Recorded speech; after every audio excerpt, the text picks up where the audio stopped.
muchísimo gusto ahora presentar a Lorena Jóvenes. Podrán ver mucho de Lore en la página. Lorena es neuróloga infantil, ha estudiado tanto en la Argentina como en el exterior, se ha capacitado no solo en su especialidad, sino en todo el área de prácticas contemplativas, en el programa CARE de la Universidad de Stanford. Pertenece a un grupo de trabajo en Finlandia. Es una persona con un alcance multidisciplinario e internacional, pero mucho más importante que eso, Lorena es el artífice de este encuentro, ¿no? Sin Lore esto no hubiera existido. Surgió de una conversación que tuvimos y ella también con enorme generosidad ha trabajado muchísimo para hacer posible este encuentro, el Cubo ayer en Córdoba y toda esta movida de que Tisha y Tania estén acá. Así que me da un enorme placer y un gran agradecimiento en presentarles a Lorena Jóvenes. Gracias. Bueno, muchas gracias. Bueno, gracias a todos por estar hoy acá con este hermoso día. La verdad que es un día maravilloso y es un lugar hermoso el que pudieron conseguir Gabriela y Agustina, que trabajaron un montón. Y bueno, yo quería empezar con una carta, así que les voy a leer esta carta que a mí me gustó mucho y se las quería compartir. Y dice así: querida maestra, soy un sobreviviente de un campo de concentración. Mis ojos vieron cosas que ninguna persona debiera presenciar. ¿Se cortó? No. Cámaras de gas construidas por ingenieros muy capaces. Niños envenenados por médicos muy formados y educados. Pequeños asesinados por enfermeras entrenadas. Mujeres y bebés baleados y quemados por graduados del secundario y universidades prestigiosas. La educación me genera cierta desconfianza. Mi pedido es: ayuden a los alumnos a ser humanos. Sus esfuerzos nunca deben producir monstruos educados o psicópatas habilidosos.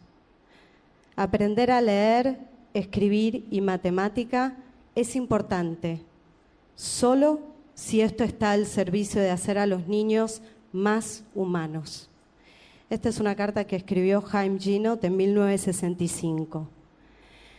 La verdad que, y un poco de eso se trata hoy, ¿no? De cómo salir un poco esto de una educación basada exclusivamente en la información, ya que es evidente que no es suficiente, ¿no? Como especie podemos ser una especie muy, muy cruel. Entonces creo que en gran parte, como vivimos en culturas que actualmente son muy competitivas, narcisistas, creo que la psicoeducación es absolutamente necesaria. Y esto quiere decir que creo que solamente con la intención de querer mejorar o de querer evolucionar, a veces no basta.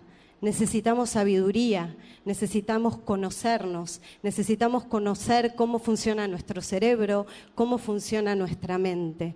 Y si no tenemos ese conocimiento va a ser muy difícil. Estuvimos con Paul Gilbert, que es un profesor en compasión, durante unos workshops que estuvo dando, y él decía que nos dio un ejemplo muy bueno sobre esto, en el cual si hay una persona que se está ahogando en un río y yo paso por al lado y yo puedo tener la intención de ayudarlo, y si me tiro al río, pero de repente cuando estoy en el medio del río me doy cuenta que yo no sé nadar, no le va a servir ni a esa persona ni a mí, ¿sí? Entonces realmente creo que la parte de psicoeducar tanto a los docentes como a los niños, como en general a las personas, en cómo funciona su cerebro y sus mentes es muy, muy importante. Y si miramos hoy en día, ¿en qué parte de la currícula se encuentra esto, ¿no? ¿En qué momento nos enseñan cómo funciona nuestro cerebro? ¿En qué momento nos enseñan la relación que existe entre nuestros cuerpos con nuestros cerebros? Entonces creo que realmente eso pasa a ser algo muy importante hoy en día. Y hoy solamente les quiero mostrar un pedacito de lo que sería tal vez psicoeducar, ¿no? Entonces podríamos decir que la mente es como si fuera una multimente. Nosotros tenemos una multimente, ¿no?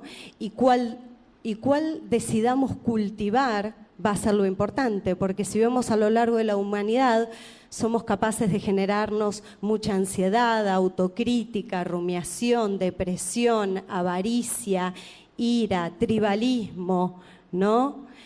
Pero también somos capaces de paz, de ecuanimidad, de cuidado, de perdón, de compromiso, de coraje, de justicia, de equidad.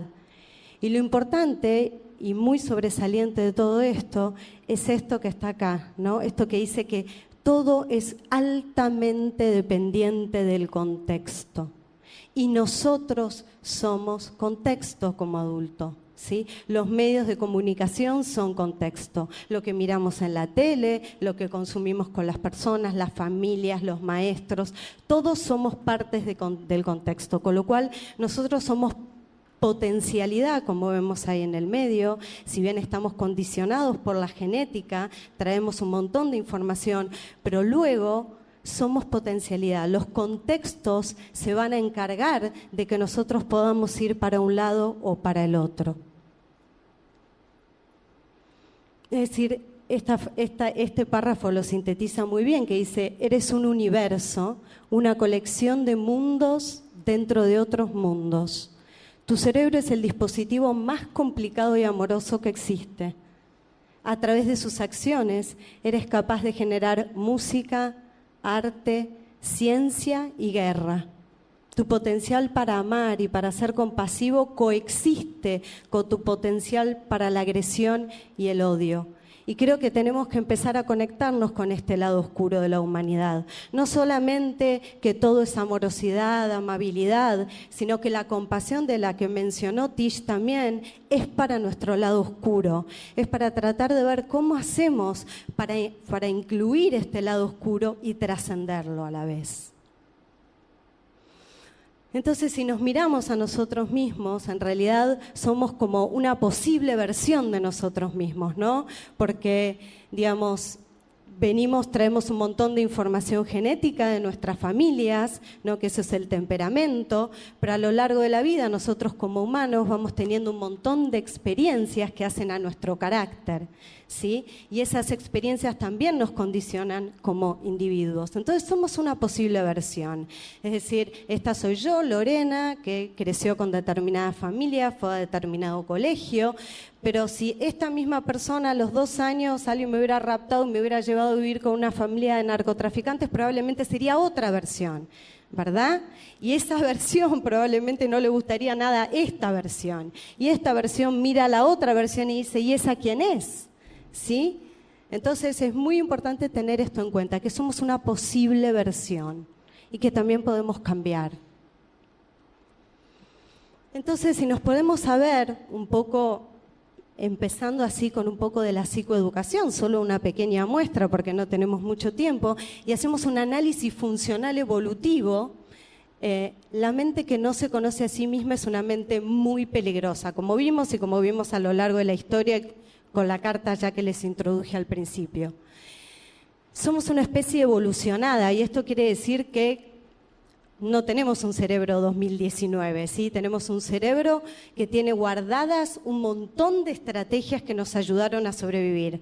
Con lo cual, esto es una cosa bastante importante, porque tenemos un montón de problemas por diseño, que vamos a ver ahora, que nos generan un montón de problemas. Y estos problemas por diseño no son nuestra culpa.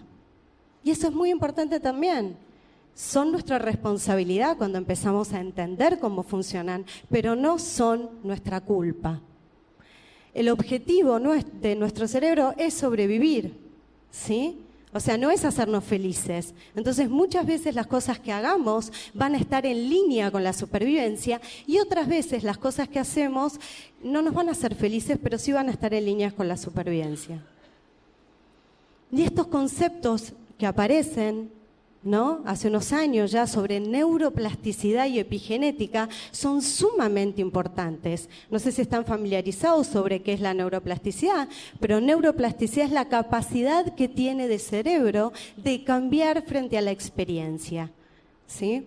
Antes nos creíamos que esto sucedía más o menos hasta los 20 años. Hoy sabemos que es un proceso continuo, si bien hay momentos o periodos del desarrollo en el cual, por supuesto, que la neuroplasticidad es mucho más importante. Esto ocurre todo el tiempo, como nos va a mostrar Tania, que ella hizo un experimento muy importante y vio que personas adultas produjeron cambios muy importantes a nivel del cerebro. Esto no es solamente exclusivo para la infancia. Y los cambios epigenéticos, todo lo que sabemos hoy de la epigenética, de cómo los contextos cambian la expresión de nuestros genes. Esto es increíble. Como el estar en un contexto determinado puede subir o bajar el volumen de nuestros genes. ¿Sí? Esto es muy importante. Entonces, no se ve muy bien. Si vemos un poco la evolución y empezamos a ver este diseño medio particular que tenemos, nuestro cerebro tiene competencias que son bastante antiguas, ¿sí? Y otras que son un poco más nuevas. Dentro de lo que llamamos las competencias cerebrales antiguas están estas motivaciones de supervivencia que las tenemos hace millones de años, que son un poco las que habló Tish, ¿sí? Dentro de estas motivaciones para sobrevivir está la motivación de defenderme frente a las amenazas, que suena bastante lógico. Hay motivaciones de búsqueda, de buscar cosas, de buscar refugio, de buscar alimento. También hay motivación para reproducirme, bastante importante porque yo como especie necesito reproducirme. Y hay un instinto de supervivencia o motivación de supervivencia muy importante que es la del cuidado. Y estos son algoritmos. ¿Qué quiere decir que son algoritmos? Que frente a un estímulo hay una respuesta. Por ejemplo, frente al cuidado, si yo veo un niño que llora o está un poco distresado, mi instinto natural o mi motivación va a ser enseguida ir a ayudarlo, ¿sí? Funcionan como algoritmos. Luego, como competencias antiguas, también tenemos las emociones, que las emociones son esas energías o esa información que se encuentra en nuestro cuerpo que nos avisa si esas competencias se están cumpliendo o no. Es decir, si yo estoy triste es porque perdí algo que yo quería. Si yo estoy enojado es porque algo me está bloqueando mi motivación. Si yo estoy contento es porque obtuve algo, ¿sí? Y también se fueron generando a lo largo de la historia, como dijo Tish, comportamientos automáticos, ¿sí? Frente a la amenaza yo tengo comportamientos automáticos de querer luchar o querer irme o tal vez inmovilizarme. O también tenemos comportamientos automáticos de cortejo para poder reproducirnos o de cuidarnos a nosotros mismos, ¿sí? Entonces, todo esto pertenece a nuestro cerebro o a nuestras competencias cerebrales más antiguas. Pero después, hace 2 millones de años, aparece la corteza prefrontal y aparecen las competencias cerebrales más nuevas, ¿sí? Y estas competencias cerebrales más nuevas son las que nos permiten pensar, razonar, imaginar, viajar en el tiempo, desear, darnos cuenta que pensamos y tal vez poder inferir el pensamiento de los demás, lo que llamamos un poco la metacognición, pero también rumiar, ¿no? Como efecto adverso. O sea, vino la era del pensamiento, pero también nos dio la posibilidad de estar mucho tiempo en nuestro pensamiento. Entonces, si pensamos un poquito, estas son las competencias cerebrales más antiguas, que no quiero ser muy reiterativa porque Tish también habló de ella, ¿no? Tenemos la motivación de defendernos, tenemos la motivación de buscar y tenemos la motivación de cuidarnos.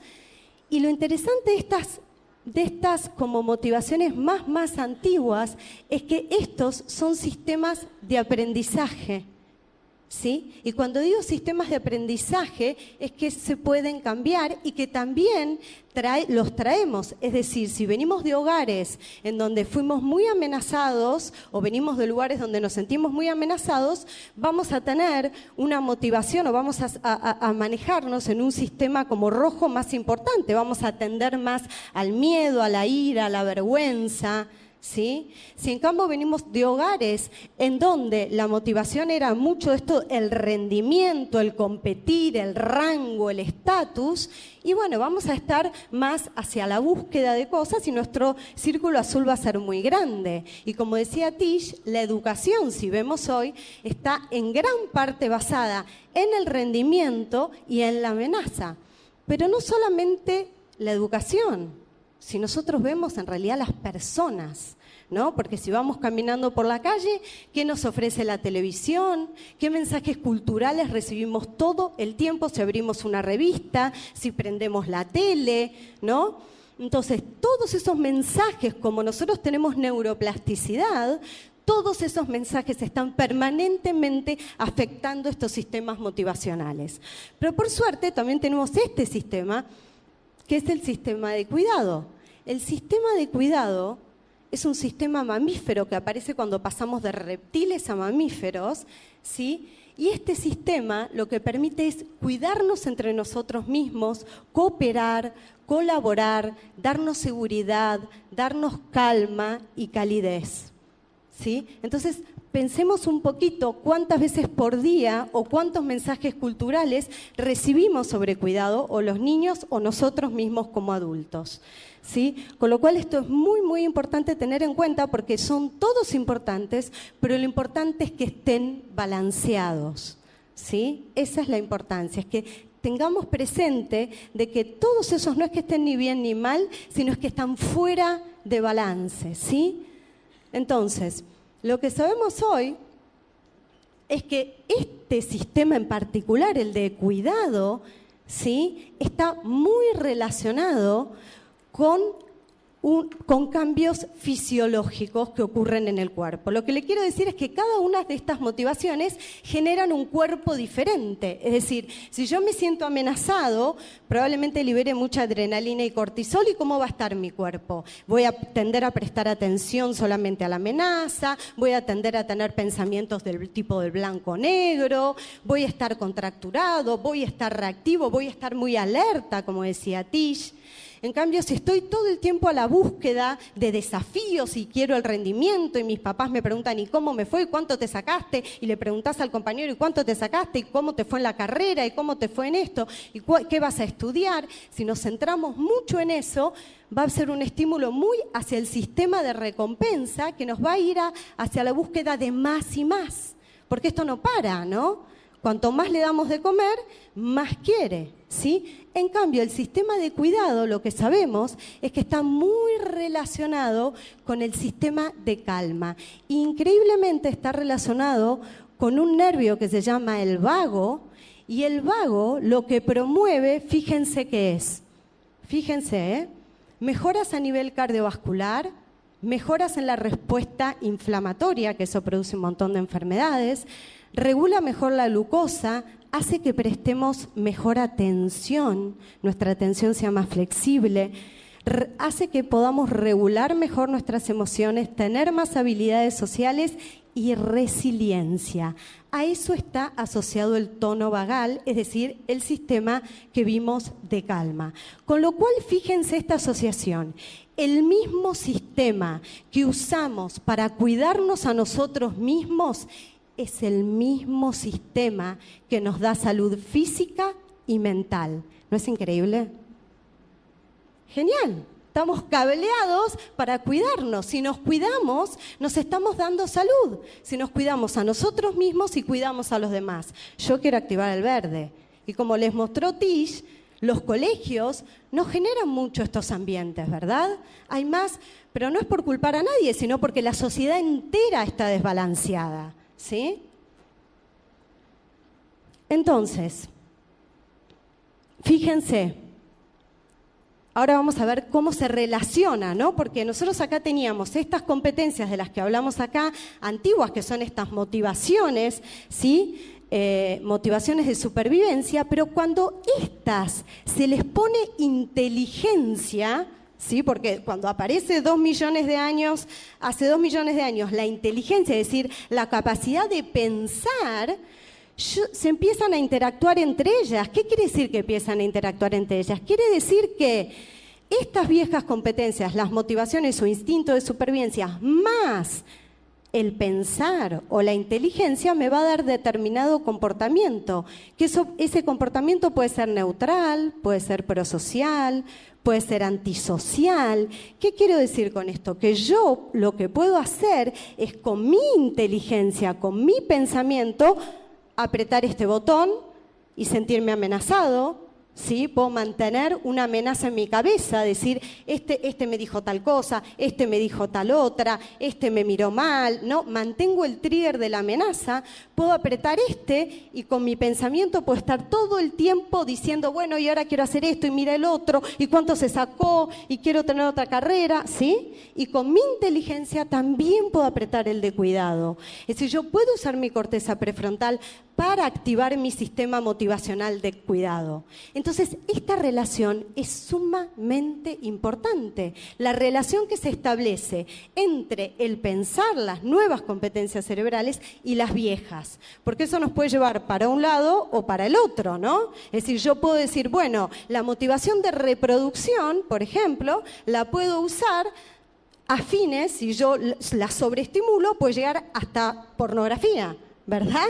O sea, la inteligencia puede hacer cualquier cosa con esos sistemas motivacionales. O puede ser que yo apriete tanto el de búsqueda que tenga al final 10 casas, 20 motos, no lo sé, ¿sí? Entonces hay que tener mucho cuidado en la relación que se produce entre estos dos sistemas. Entonces, cuando aparece la inteligencia, como les decía, y la intencionalidad, y a esto le agregás las motivaciones que traíamos, bueno, tenemos que tener mucho cuidado, porque la inteligencia humana puede operar hacia el bien o hacia el mal. Entonces, ¿qué hacemos con nuestras motivaciones? ¿Cómo las usamos? ¿Cómo las guiamos? Porque una vez que empezamos a entender cómo funciona, empezamos a decir, bueno, pará, no es mi culpa, yo por diseño me están pasando estas cosas, pero es mi responsabilidad. Ahora que lo sé, es mi responsabilidad ver de qué forma yo voy a cultivar esto. Nosotros como adultos, ¿cuál es nuestra responsabilidad para generar contextos, para sacar la mejor versión de estos chicos? ¿Sí? Entonces, otra cosa que también es interesante es que no solamente las competencias antiguas tienen problemas de balance, ¿no? Como dijimos, está desbalanceado más hasta desde el sistema de la amenaza y desde el sistema de búsqueda. Las nuevas competencias también están desbalanceadas. ¿Por qué? Porque si bien el pensar nos trajo un montón de cosas interesantes, como puede ser el arte, la cultura, predecir en el tiempo, ¿no? Hicimos un montón de avance evolutivo. ¿Cuál es el efecto adverso de pensar? Adivinen. ¿Cuál es el efecto adverso de pensar? Rumiar, ¿no? Empezamos a rumiar y no podemos salir de la rumiación mental. Estamos totalmente identificados con lo que pensamos. Y eso es un gran problema. Y hay una red que está identificada en el cerebro que se llama default, ¿sí? Que ahí vemos cuando la persona no hace nada, tiende a ir a esa red y empezar a rumiar, y es la que está sobreestimulada. Y fíjense lo que hace esa red, ¿eh? El que no se siente identificado me avisa. Identificar problemas y tratar de resolverlos. Pensamientos autorreferenciales, preferencias, deseos, crea identidad. Es la red del yo. Yo. ¿Sí? Todo se trata de mí. Hace foco social, pero en qué piensan los otros de mí y se compara con los otros. Viaja en el tiempo, pasado y futuro, y todo el tiempo juzga. Me gusta, no me gusta, me gusta, no me gusta, me gusta, no me gusta. ¿Se sienten identificados? Bueno, bienvenidos. Cuando se acuesten hoy a la noche y así, y sientan, se les va a prender la red y se van a acordar de mí. ¿Sí? Van a decir, este es el default que dijo Lorena. Ahora, ¿esta red está mal? No, está buenísima. El problema de vuelta es el equilibrio, es cómo balanceamos. Hoy en día nos pasamos mucho tiempo en esta red, y si nos pasamos mucho tiempo en esta red, como dice acá, narrativa, ¿sí? Si nos pasamos con nuestra atención mucho tiempo ahí, generamos una sensación de self particular, nos creamos a nosotros mismos desde esta narrativa. Y les voy a decir algo, los seres humanos controlamos dos cosas, dónde ponemos nuestra atención y qué hacemos. Nada más, ¿sí? Entonces, si nuestra atención está en la narrativa, nos vamos a crear a nosotros mismos desde un plano más conceptual. Pero hay otra forma de crearse a uno mismo. Y esto es lo interesante. Nosotros podemos crear esta sensación de quién soy yo desde procesos sensorio-motrices. ¿Qué es eso, Lorena? Nos podemos crear desde los sentidos, cuando ponemos la atención en lo que vemos, en lo que escuchamos, en lo que degustamos, en lo que sentimos, en nuestro cuerpo, ¿sí? Es decir, cuando la atención está en el sentido, en los sentidos y en nuestro cuerpo, somos otro, ¿no? Imagínense, por ejemplo, cuando están mirando un paisaje o en algún momento pico de alguna experiencia. ¿Dónde estaba la atención de ustedes? Ahí, no estaba pensando, seguramente no estaban diciendo, che, ¿qué voy a cocinar esta noche? ¿Y qué me dijo la otra persona ayer? Seguro que no. Seguramente si estaban en un momento pico de la experiencia, su completa atención estaba ahí. Y a eso le llamamos el momento presente. ¿Y saben qué? Esas dos redes, como dice acá, son anticorrelacionadas en el cerebro. ¡Wow! Esta es una novedad muy importante. ¿Qué quiere decir? Que si yo estoy pensando o rumiando, no puedo estar prestando atención a mi cuerpo y a los sentidos. Entonces, la forma de un poco de desengancharme de la rumiación mental es estar en el momento presente. Y de vuelta, si hoy miramos, en este mundo pasamos mucho tiempo rumiando y poco tiempo en nuestro cuerpo y habitando nuestros cuerpos. Ahora, les hago una pregunta.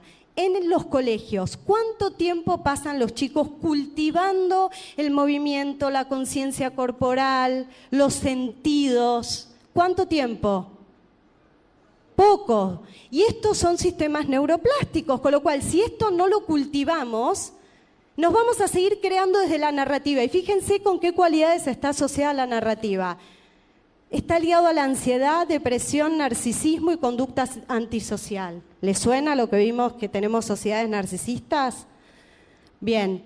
Y los procesos... Crearse a uno desde el momento presente está ligado con altruismo y comportamiento prosocial. ¿Es lo que queremos?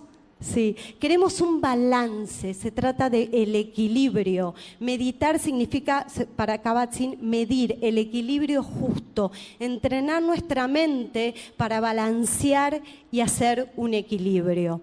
Y cuando nosotros logramos una flexibilidad y construirnos tanto desde la narrativa como desde nuestros cuerpos, habitando más nuestros cuerpos, se genera este balance, ¿sí? Entonces, no solamente en los colegios es importante generar esto de activar más el sistema de filiación o de cuidado, sino necesitamos cultivar la interocepción, que los chicos estén conectados con sus cuerpos y con el sentido, porque ahí va a aparecer otra sensación de quién soy yo. Yo no soy la misma persona cuando estoy totalmente absorbida por un paisaje, porque cuando ustedes, por ejemplo, piensen en ese momento pico, es ahí donde no hay un yo desde lo conceptual. Y es en ese momento donde cada uno de nosotros tiene la posibilidad también de conectarse desde el misterio.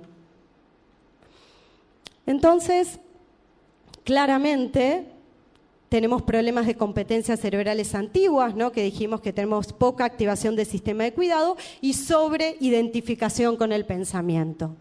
Entonces creo que lo que tenemos que hacer es balancear y ejercitar la mente para activar más el sistema motivacional de cuidado y pasar más tiempo en nuestros cuerpos y los sentidos. Así que bueno, esto lo podemos hacer porque gracias a la neuroplasticidad, que es neutral, pero si la intencionamos, o sea, la neuroplasticidad está ahí todo el tiempo. Si la intencionamos, ¿sí? Si le ponemos una intención, va a ir hacia donde nosotros queremos.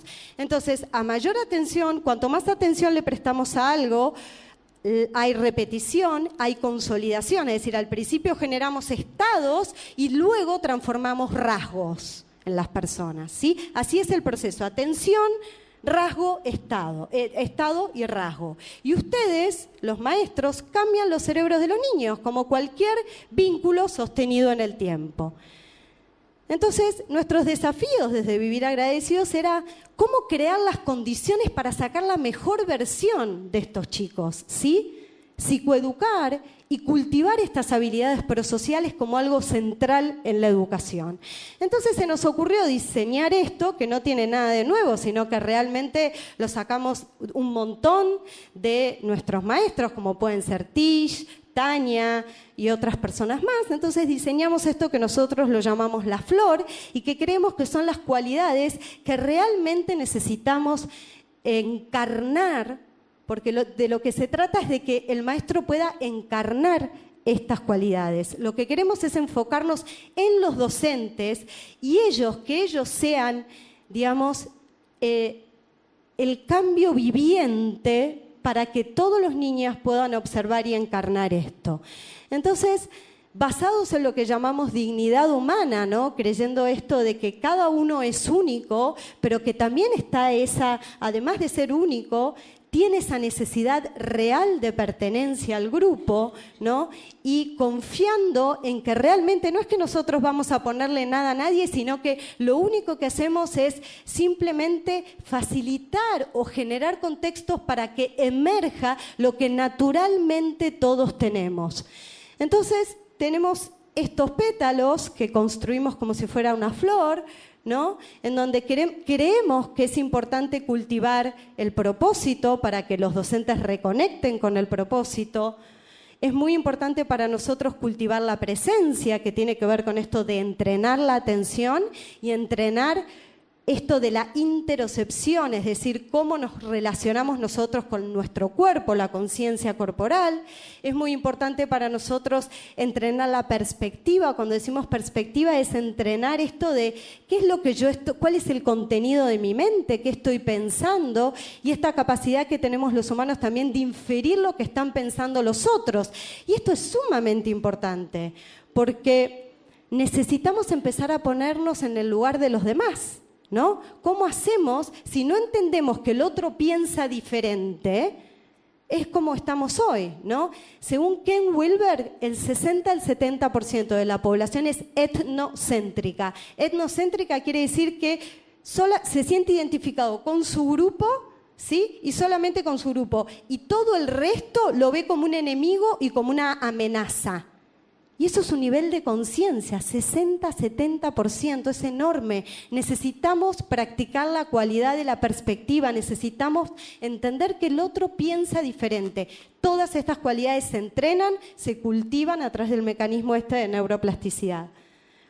La afectividad, dentro de esto está aprender a regular las emociones, la compasión, la gratitud y la comunicación, que nos parece sumamente importante, ¿sí? Ver las formas en las cuales cómo nos comunicamos dentro del colegio y cómo llevamos el mensaje a la comunidad, cómo podemos integrar la comunidad a esto.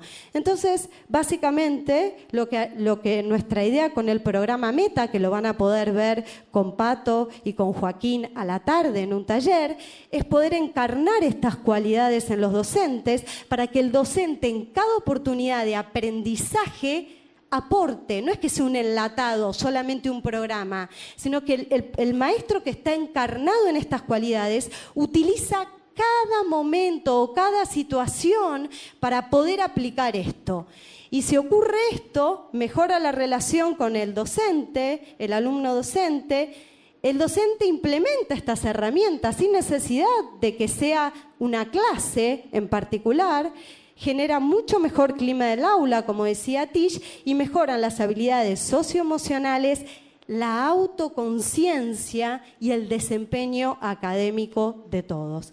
Así que bueno, acá nosotros ya estamos midiendo este programa, ¿sí? Hicimos midiendo este programa en particular, no, pero estamos tratando de ver qué medidas usar, así que estamos trabajando en el Colegio Amundsen, me estoy quedando sin tiempo para contarles, pero bueno, ya tenemos un plan piloto, estamos viendo cómo medir estas cualidades que no son fáciles, así que las tenemos a Tania acá para que nos ayude y a Tish, que nos van a ir ayudando. Esto fue cuando fuimos al colegio, que transformamos el colegio en un laboratorio, fue una experiencia muy linda y muy rica.